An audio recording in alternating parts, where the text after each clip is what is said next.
this presentation you will learn about how the Obelisk NEXT is delivered and how to unbox up for installation.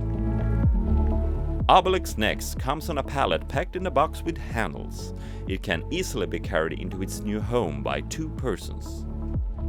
Open up the box, remove the cutting head and the media holder, and carefully lift the obelisk in the top and bottom metal frame and place it on the floor. Remove the polystyrene packaging, which is actually cut by your obelisk during the function tests at the factory. Lift the obelisk in the top and bottom metal frame and place it close to its workplace. Lift up until it stands on the machine feet. Adjust if necessary. Next step is to mount the cutting head. Place the laser cut keyholes over the 2 fixed pins on the linear guides bracket. Tap it gently in place. Make sure the 2 holes are aligned.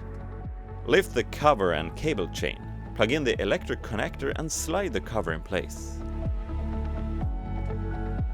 Use the 2 small screws and tighten. The media holder is fixed with 2 screws.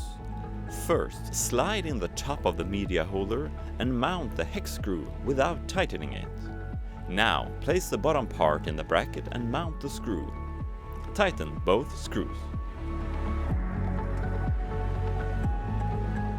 Connect the serial cable to the connector on the back. Then connect the power cable and plug it in. Switch on by pressing the on-off button on the back. The display will light up and the cutting wire is now hot. Install the cutting software on your computer. Now your Obelisk NEXT is ready to use.